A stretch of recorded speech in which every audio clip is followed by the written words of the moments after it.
Bonjour et bienvenue au cœur du CAB. Au programme de cette émission, nous allons bien sûr revenir sur le top 14 à 3 semaines de la fin de la phase régulière du championnat. Nous décortiquerons également la mêlée avec Didier Casadei et le pilier Goderzi Jvelidze.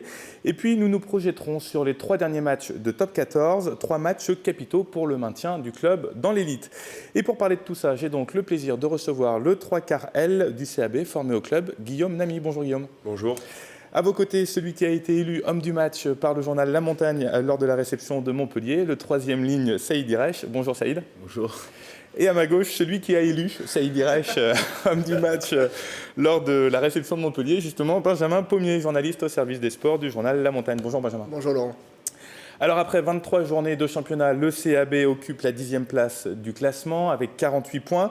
Dernière victoire en date, c'était donc face à Montpellier, victoire 15-10. Saïd, je le disais, vous avez été élu homme du match, mais que ce fut difficile quand même ce match. C'est vrai que ça n'a pas été évident de remporter ce match, mais bon, on a tout fait, on savait qu'il fallait tout donner pour remporter les 4 points, c'est ce qu'on a fait. Et voilà, au final, ça nous permet de rester dans la course au maintien. Vous vous attendiez à ce type de confrontation, ce match assez serré, finalement 3 partout à la mi-temps? Je ne pensais pas qu'il allait avoir 3 partout à la mi-temps, mais je savais que par contre Montpellier, il venait avec des intentions vraiment fortes, avec l'intention de nous mettre la tête sous l'eau, comme je l'ai dit. Et c'était compliqué parce qu'ils ont été capables de tenir le ballon pendant de longues séquences. Et ce qui nous a permis de gagner, c'était de rester organisé en défense et ne pas paniquer. Et justement Guillaume, où se fait la différence sur ce genre de match?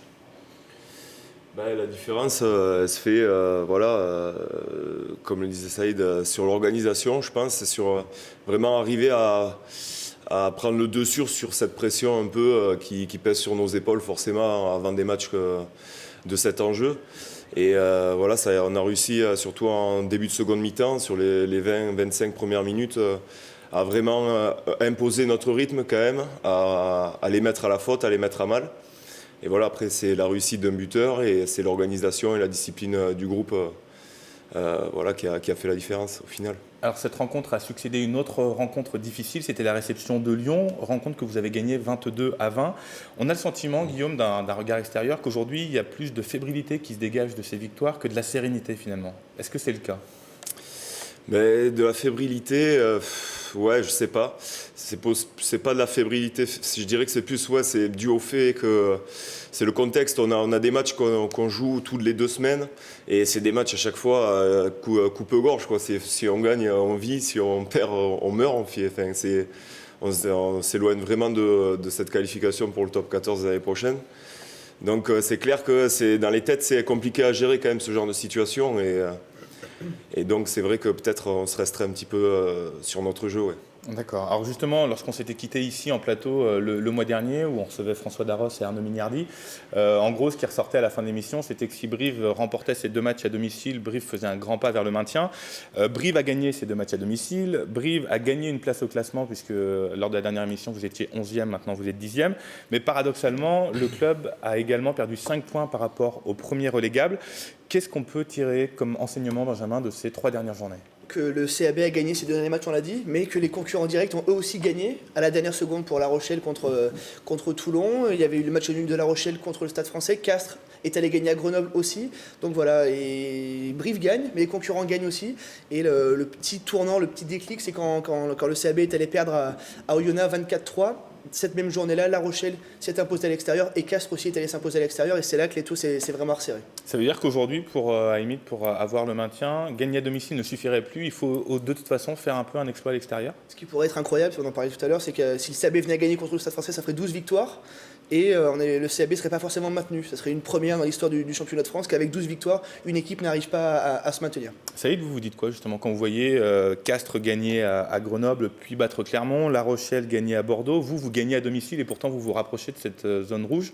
C'est un championnat qui est complètement fou cette année, quoi. Voilà, le championnat est complètement fou. La preuve, pour nous, on a gagné à Montpellier, personne s'y attendait. Oyo qui gagne à Paris 2 fois.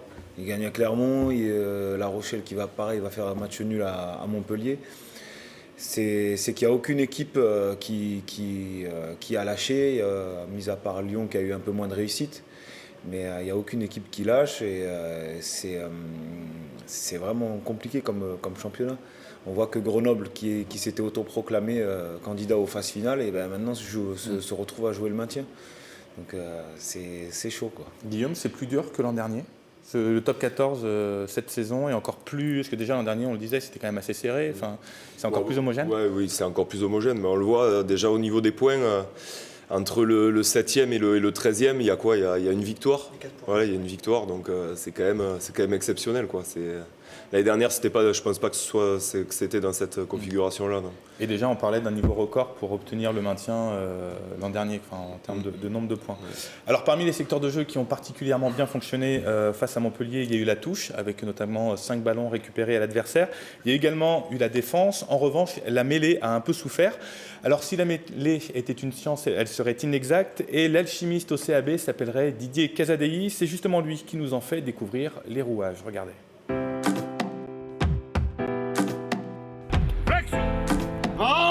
Lié. 4, 3, 4, 5, 6, 7, 8. Ça s'apparente un peu à un combat de boxe. Il faut arriver à avoir de la haine contre son adversaire direct, à se préparer à le manger, à avoir envie de l'agresser dans le bon sens du terme.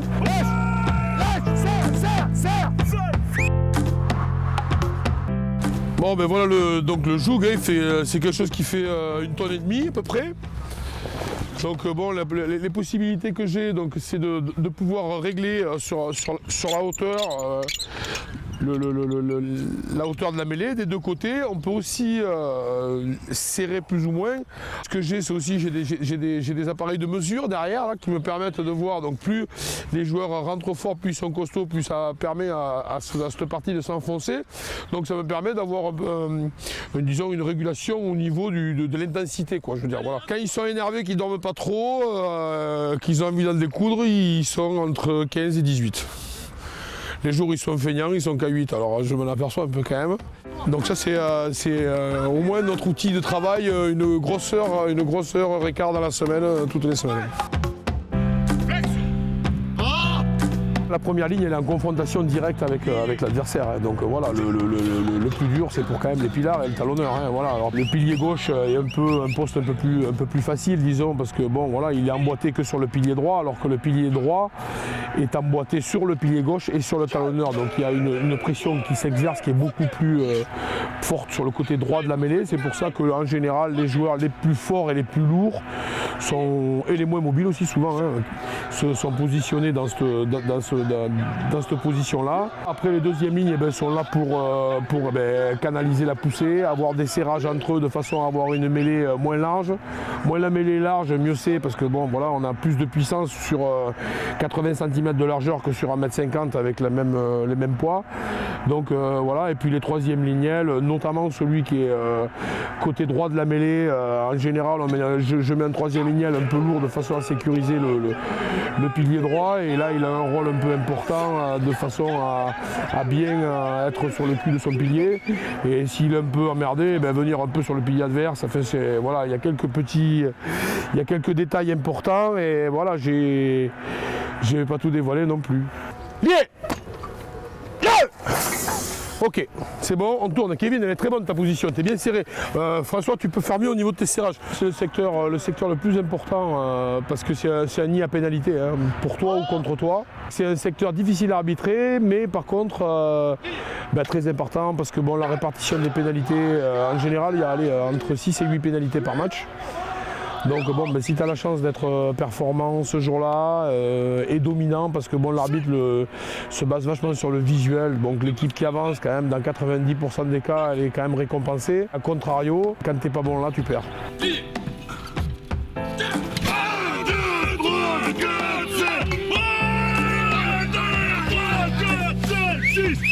Ils sont qu'ils fassent beaucoup de mêlées pour trouver la sensation, pour trouver beaucoup de... Parce qu'en face à la mêlée, des fois on trouve le pilier qui est grand, qui est massif, des fois on trouve le pilier sec, petit. Il faut travailler chaque fois différemment. Même si on travaille sur le jeu, c'est vrai que c'est dur parce qu'on engage sur un mur qui ne bouge pas. Et à ce moment-là, on travaille aussi les liaisons. C'est pas un seul mec qui travaille différemment, c'est l'équipe ensemble. Parce que si quelqu'un qui ne fait pas son boulot 100%, notre mêlée, ça ne sort pas. On a des vidéos sur le vestiaire qui passent que derniers 5 matchs qu'ils ont fait, par exemple, on dit le Montpellier, parce qu'on va jouer le Montpellier cette semaine. On voit qu'ils ont joué 5 matchs. Ils ont joué 5 matchs, mais en mêlée, ils ont été énormes. Ils sont forts, ils sont très très forts. Et là, on travaille sur individuellement. On regarde le pilier, par exemple, moi je regarde le pilier droit, comment il travaille, comment il attaque, comment il ferme l'épaule, ou il ne ferme pas des fois. Leur troisième ligne, comme il pousse ou il ne pousse pas, etc. Chacun, c'est individuel. Après, il faut regarder chaque fois, juste 2 minutes, 3 minutes, ça dure. Il faut le voir. Et après, il faut réfléchir dans la tête, c'est tout. Maintenant, vous devez vous préparer à combattre. Le plus important, c'est ça. C'est combattre, se préparer à souffrir, parce qu'il va falloir souffrir. Se préparer à faire souffrir aussi, parce que ça, c'est la base du truc. Et après, c'est chaque mêlée importante. Chaque mêlée, chaque préparation de mêlée importante. Qui plus est quand il y en a 2 ou 3 à faire. Et les 2 ou 3, on les fait à la fin avec le mental et ce que vous avez emmagasiné comme énergie pour pouvoir tuer le mec en face. Voilà comment ça doit se passer. Chacun d'entre vous, ça doit se passer comme ça. Mettez-vous votre adversaire direct dans le museau et avoir envie de lui casser la tête. Voilà comment ça se prépare. Viens.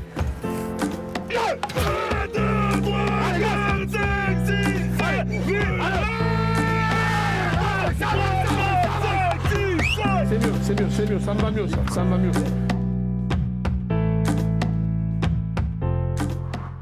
Voilà pour la mêlée.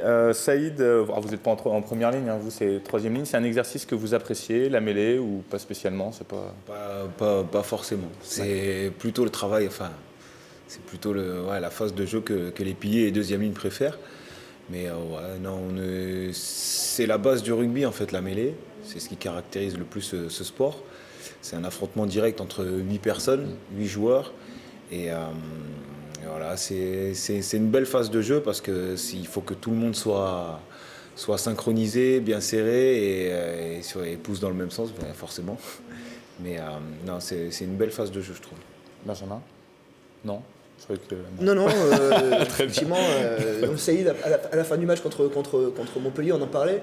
Vous disiez que vous ne connaissiez pas forcément beaucoup en mêlée par rapport aux pénalités qu'il y avait eu. C'était plus humoristique ou c'est compliqué d'arriver à jauger si ça avance, par rapport aux fautes et les sanctions? C'est bizarre en fait. C'est bizarre parce que des fois on a l'impression de prendre l'ascendant sur l'adversaire et au contraire c'est nous qui sommes pénalisés. Donc c'est pour les arbitres et pour nous un peu dur à comprendre. C'est surtout l'arbitre qui va décider à qui il va donner la pénalité. Guillaume, vous faites 80 kg tout mouillé, vous avez déjà essayé la mêlée? Vous y êtes frotté? Bien sûr, je m'entraîne un peu.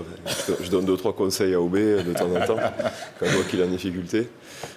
Non, jamais. D'accord. Mais bon, c'est vrai. Dans les petites catégories, je ne sais même pas s'il y a des mêlées en petites catégories. Si, il y en a, mais bon, elles ne sont pas trop poussées. Non, jamais. Je ne suis jamais passé dans la cage.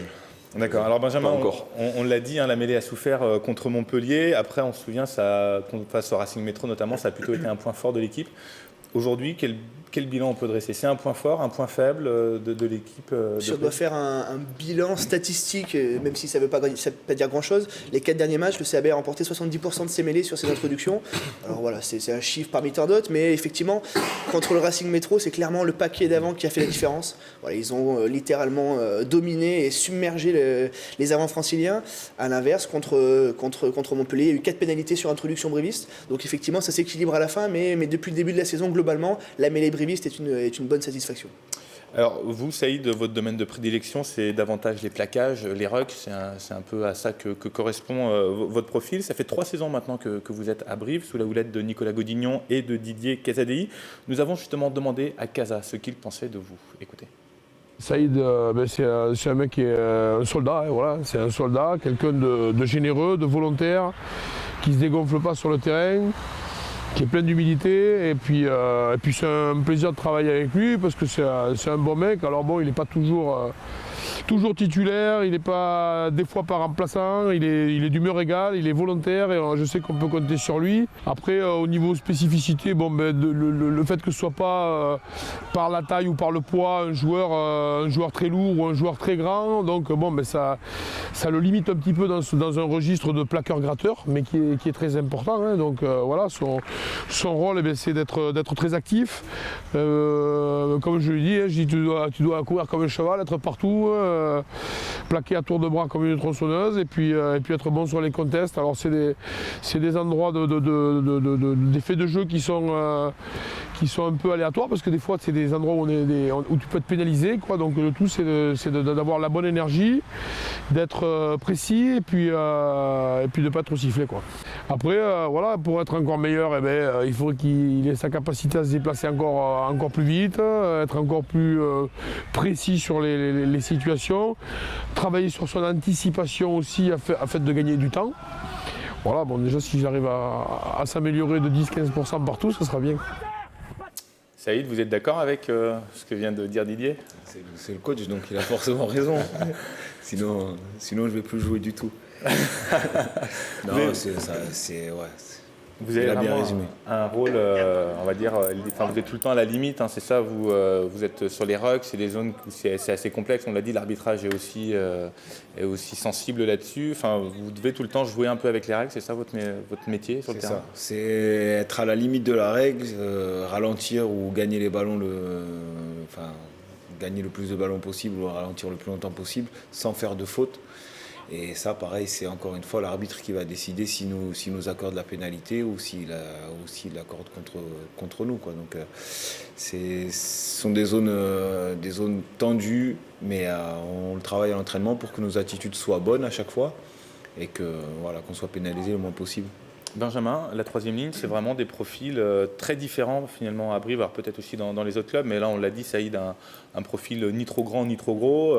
On pense à Sissa Konya-Maïbolé qui quand même du haut de ses 130 kg fait... c'est ce qui fait la richesse de l'effectif briviste, et vraiment en troisième ligne, vous en parliez Laurent, Sissa Konya-Maïbolé qui est en premier attaquant, voilà, qui monopolise les défenseurs. On a Petrussovan qui est plus longiligne, qui est plus propre très propre sous les ballons hauts, capitaine de touche, et puis on a des joueurs comme le profil de Saïd. Les trois sont complémentaires. Saïd qui est travailleur de l'ombre, mais qu'on voit beaucoup de par ses plaquages et de par son activité autour des rucks, capitaine aussi de touche en remplacement de Petrussovan. Donc voilà, une troisième ligne complémentaire avec des profils différents, mais qui à la fin, mis ensemble, font une belle troisième ligne. Oui, parce que justement la troisième ligne a été saluée lors du match face à Montpellier, lors de la réception de Montpellier. Vous avez annoncé justement, Benjamin, hier dans la montagne, le départ de Kieran Murphy et l'arrivée de William Wheaton. C'est quel profil, c'est quel type de joueur justement, c'est un jeune joueur de 24 ans qui n'a joué que 5 matchs avec Castres, donc encore un petit peu jeune, qui était numéro 3 au poste de troisième ligne dans le Tarn, qui fait 1m97, 113 kg, donc un profil intéressant, bon sauteur en touche, et qui par sa taille et son gabarit peut servir de premier attaquant. Du coup, c'est un peu du poste pour poste, on va dire, par rapport au départ de Kieran Murphy. Oui, je pense que c'était ça un petit peu dans l'idée des dirigeants, sans vouloir parler à leur place. Mais effectivement, l'idée, c'était vraiment de remplacer Kieran Murphy. Oui, Kieran Murphy qui avait fait une bonne saison, qui avait joué pas mal au cœur de l'hiver, qui était habile balle en main. Donc effectivement, on va voir si William Wheaton peut se mettre à ce niveau-là. Guillaume, vous êtes en contrat jusqu'en 2016, vous avez 26 ans, vous avez été formé ici à Brive. Vous imaginez partir à un moment ou alors c'est pas... Non, là pour l'instant non, je m'imagine surtout me maintenir en top 14, je pense qu'à ça, comme tout le monde. Et voilà, après je sais pas, on verra, les carrières de rugbyman sont courtes quand même. Et on ne sait jamais trop ce qui peut se passer, donc je sais pas, sincèrement je me pose pas plus de questions que ça. Vous avez joué 15 des 23 matchs de championnat, principalement à l'aile, mais également un peu au centre pour suppléer la blessure d'Arnaud Mignardi. Comme pour Saïd, on allait demander, alors vous pas à Casa parce que c'est pas votre entraîneur attitré, mais plutôt à Philippe Carbonneau, ce qu'il pensait de vous. Écoutez. C'est quelqu'un qui est très à l'écoute de ce qu'on lui demande. C'est un beau sort aussi, que ce soit sur le plan physique ou sur le plan du rugby. C'est un joueur qui progresse beaucoup parce que, comme je l'ai dit, il est vachement à l'écoute sur les demandes. C'est un joueur qui est très propre aussi sur toutes les actions qu'il a à produire. C'est quelqu'un qui a du tempérament, c'est quelqu'un qui a du gaz. Voilà, donc sur toutes les actions qu'il a à faire sur tous les matchs, c'est quelqu'un qui est très propre, que ce soit sur la conservation, sur la lecture, sur la continuité du jeu, tout ça. Donc voilà, c'est un joueur qui est à peu près complet dans tous les secteurs. Même maintenant avec le nouveau gabarit qui arrive avec des 100 kg ou des 110 kg, je crois qu'il démontre tous les week-ends en défense, mais que, comme chez nous, comme on dit, qui ne s'échappe pas, qui est très agressif sur l'homme. Donc voilà, c'est un joueur qui est très bien entraîné et très bien coaché. Guillaume, alors vous faites 1m83, 84 kg, hein, désolé pour les 80 kg tout à l'heure, j'ai minimisé votre masse. Vous avez conscience d'avoir un profil un peu délié à l'ancienne, à la Philippe Bernatsal, entre autres, ou pas du tout? J'ai pas le cuissard encore, peut-être que je vais l'acheter du coup. Ouais, c'est vrai que le poste d'ailier il a vraiment évolué là ces temps-ci. Il y a vraiment des costauds, il y a des très costauds, il y a des mecs qui ont du punch et tout ça. Donc ouais, c'est vrai que si on me compare aux autres, je suis peut-être un peu moins costaud, ouais, c'est vrai, mais j'essaie de compenser par d'autres qualités et de voilà. Pour l'instant, ça a plutôt l'air de bien marcher, quand on écoute justement Philippe Carbonneau en parler. Justement, quand vous voyez cette évolution, ça veut dire que vous travaillez pour devenir costaud comme les gars en face, ou alors autant vous jouez sur d'autres qualités, sur d'autres atouts? Non, j'essaie de jouer sur d'autres atouts. Après, c'est vrai que j'ai fait beaucoup de muscu, parce que bon, quand j'avais 18 ans au centre de formation, il fallait que je prenne pas mal de kilos, parce que c'est vrai que j'ai toujours été plutôt sec. Et bon, je pense que je serai jamais un mec qui fera 95 kilos, voilà, qui sera un tank, c'est sûr et certain, c'est comme ça, c'est ma morphologie. Et donc j'essaie d'essayer de compenser ça par du timing, un peu de regarder les choses avant pour pouvoir anticiper les mecs en face et jouer mes duels dans les meilleures conditions et m'appuyer un peu sur ma vitesse et sur les appuis plutôt que sur ma puissance physique. Voilà, j'essaie de la jouer comme ça pour exister sur le terrain. Benjamin, Guillaume est un ailier atypique ou le devient, on va dire? Atypique, je sais pas, parce que Benito Massilevo aussi n'est pas forcément quelqu'un qui a un gabarit énorme. En tout cas, Guillaume a cette faculté à extrêmement bien défendre, ce qui n'est pas forcément une qualité première pour tous les ailiers en France. Quand on voit les surnombres, les 2 contre 1 contre Montpellier, contre Lyon, il se livre pas, comme il le disait, il analyse bien avant de se jeter. Et si on regarde bien les rencontres, Guillaume se fait rarement manger sur une fin de passe ou sur un 2 contre 1. Donc c'est ce qui fait la différence aussi, cette grosse faculté à défendre. Quand il a été repositionné au centre de l'attaque briviste, on a vu aussi des stats à 12-13 plaquages tous les matchs, donc voilà, c'est un profil très intéressant par sa défense. Justement, je crois que l'an dernier, vous étiez un des joueurs, si ce n'est le joueur, avec le plus gros pourcentage de réussite sur vos plaquages. Est-ce que quand on est ailier, parce que finalement vous marquez assez peu de points, est-ce que c'est gênant quand on est ailier ou finalement non, enfin votre boulot, c'est vraiment plus la défense et puis peut-être lancer un petit peu le jeu, mais pas forcément scorer, marquer les essais? Bah si, forcément, quand on est ailier, il faut qu'on marque des essais, c'est sûr. Après, moi j'ai jamais trop, c'est pas sans langue de bois vraiment, j'ai jamais attaché trop d'importance à marquer beaucoup d'essais, marquer. À la rigueur, je préfère faire marquer que marquer, non, c'est vrai. Et voilà, après, c'est clair que maintenant, le poste d'ailier, c'est pas seulement finir des coups en bout de ligne où on a à courir 20 mètres devant la tribune. Voilà. Il y a beaucoup de choses à faire, je pense, et ça a beaucoup évolué. On peut se proposer beaucoup plus en jeu. Défensivement aussi sur la couverture, sur les plaquages, c'est quand même des situations souvent difficiles à gérer. Et voilà, il y a plusieurs aspects quand même sur ce poste. C'est vrai qu'il a souvent été stigmatisé comme le joueur qui prend le ballon et qui court, qui va marquer. Qui court le long de la ligne et qui finit. Ouais. Alors des points justement, il va falloir en marquer lors des 3 dernières journées. Saïd, ça commence par ce déplacement à Toulouse. Comment vous abordez ce match aujourd'hui? Mais ce match-là, il va être abordé comme les 2 suivants. Enfin, ça va être 3 finales à jouer où il va falloir prendre des points à l'extérieur et surtout assurer une victoire à domicile. Et ça va être compliqué parce que Toulouse est sur une dynamique positive. Ils ont gagné là dernièrement au Stade Français. Ils retrouvent un peu leur jeu et puis voilà. Mais nous, On va tout faire pour ramener des points de là-bas et de toute manière, on jouera tous les coups à fond.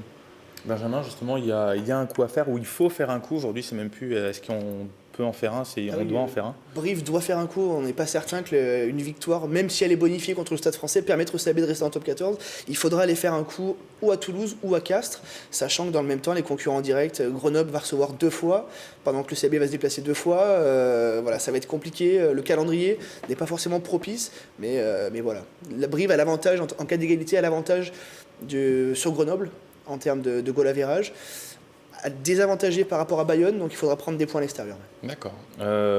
Guillaume, du coup, objectif absolu. Enfin, Toulouse, Castres, c'est vraiment les 2 matchs à cibler assez rapidement, quoi. Ouais, c'est clair qu'il va falloir faire quelque chose sur un de ces 2 matchs, au moins prendre un point, mais même en prenant qu'un point, on ne sait pas trop. Donc il faut viser la victoire sur ces 2 matchs, vraiment sans conteste.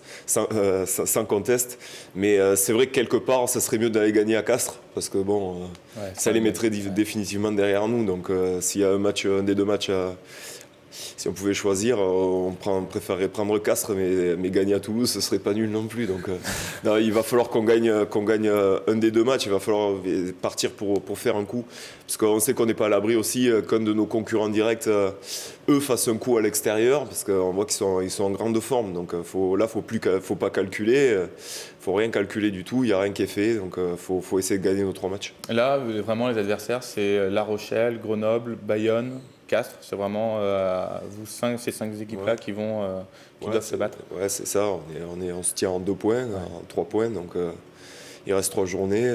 Ça va être au coude à coude. Très bien, mais de toute façon, on vous suivra de près. Une chose est sûre, de toute façon, c'est que quand on se reverra le mois prochain, eh bien, on connaîtra le destin de Brive, en espérant qu'il soit bien sûr ultra positif. Si vous souhaitez justement suivre le CAB ou même acheter vos places pour le dernier match à domicile face au Stade français, parce que justement, je pense que les joueurs auront besoin de vous au stadium, c'est possible sur le site du club www.cabrive-rugby.com. Et puis, si vous souhaitez revoir cette émission, c'est sur le site de Télim, www.telim.tv.